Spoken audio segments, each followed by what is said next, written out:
Who is Alexei Navalny, the Kremlin critic who is out of a coma after alleged poisoning? Alexei Navalny, 44, is Russia's best-known opposition leader.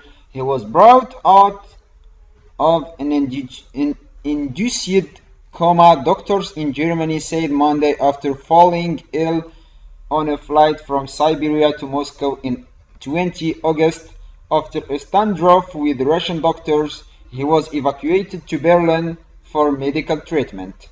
German doctors said studies showed he had been poisoned, probably with a nerve agent. The Kremlin dismissed those findings and said that it hoped the indecent would not damage relations between Moscow and the West.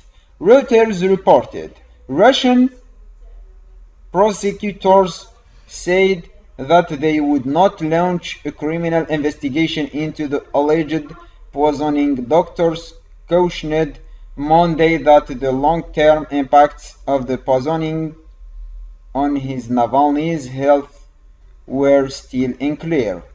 In a country where one man, Russian President Vladimir Putin, has dominated political life for more than 2 decades, Navalny has been a persistent, influential, and sometimes controversial figure in and figurehead for the perceived political opposition.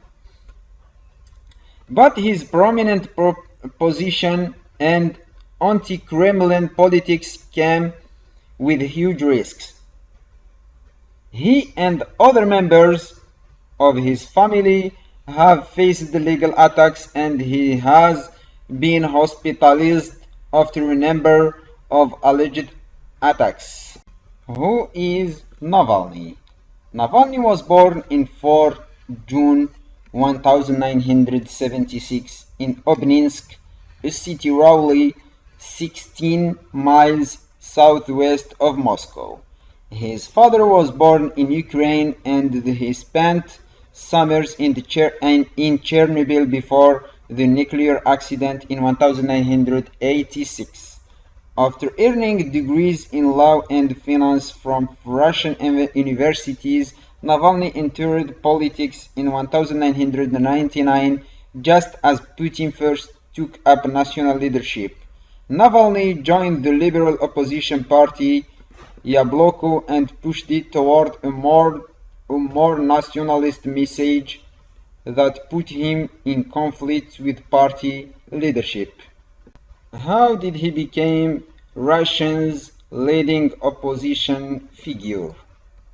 Navalny was expelled from Yabloko in 2007 in part because of controversial comments on immigration and his decision to attend the annual Russian March, which is anti-Putin but includes members of the far right.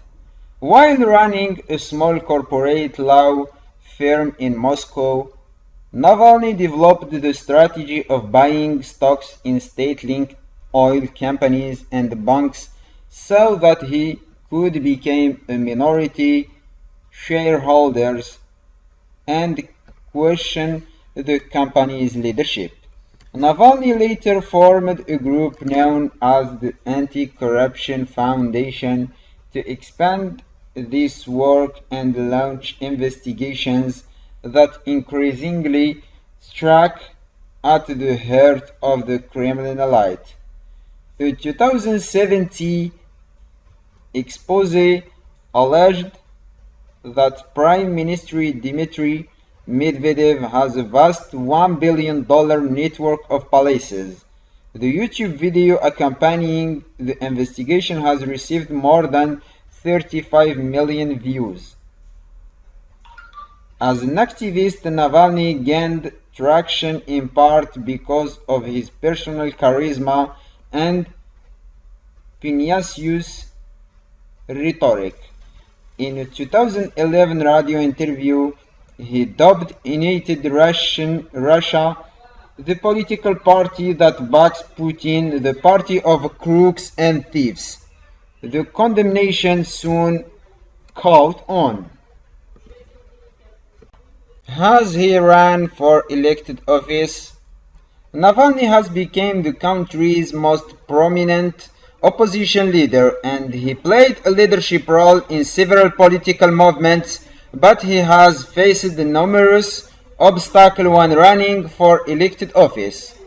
He was barred from running for president in 2018 election, with the Central Election Commission arguing that his campaign was ineligible because of a conviction in 2014 embezzlement case that his supporters viewed as political retribution. When he has been allowed to run, there are indications of political support. In 2030, he won 27% of the vote against a key Kremlin ally in the Moscow mayoral election, a result that surprised some analysts as Navalny didn't have the backing of state media and was forced to travel away from Moscow during the campaign because of legal problems.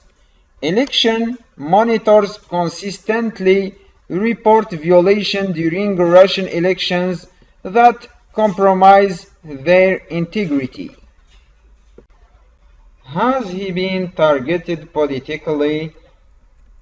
Navalny and his supporters point to numerous instances of harassment for his activism, including legal and physical threats. In 2014, Navalny was sentenced to 5 years in prison for allegedly embezzling $500,000 worth of lumber from a state-owned company.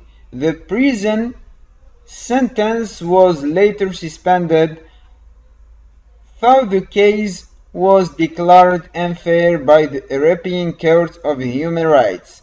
In 2016, a Russian court reaffirmed in the next year. Further legal cases have kept Navalny in court or under house arrest.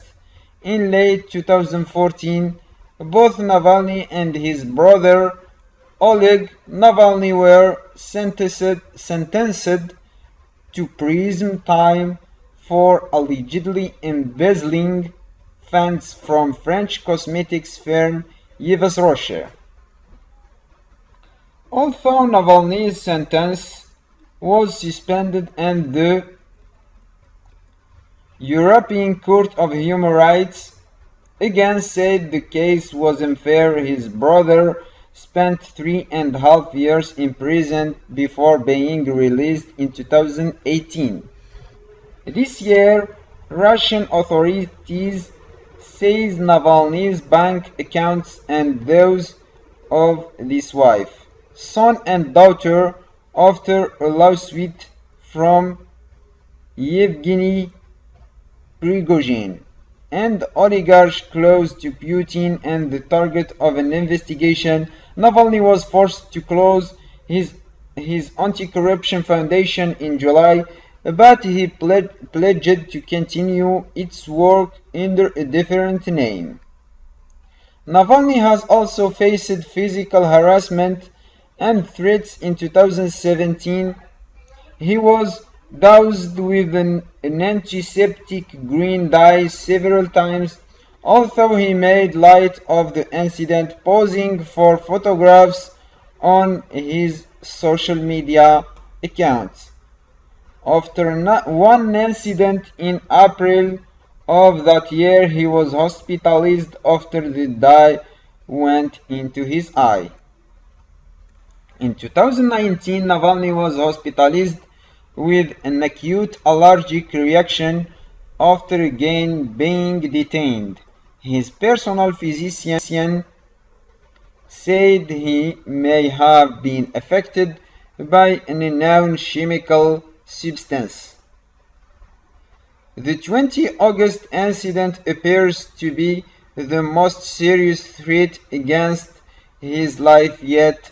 His spokeswoman, Kira Yarmish, said he started to feel ill during a flight to Moscow from the Siberian city of Tomsk, leading the pilot to make an emergency landing in Omsk, where he was taken to a hospital and placed on a ventilator. Yarmish suggested that Navalny may have been poisoned after drinking a cup of tea in the airport. This is Putin, whether he personally gave the order or not, the blame is entirely with him, she wrote on Twitter. A Russian newspaper reported that Navalny had been under covert surveillance in Siberia with undercover agents tracking who he met, where he stayed, even that he and his associated ate. Navalny's team had used tactics to draw off those following him. Moskovsky Komsomolets reported including staying in safe houses and booking multiple rooms in hotels.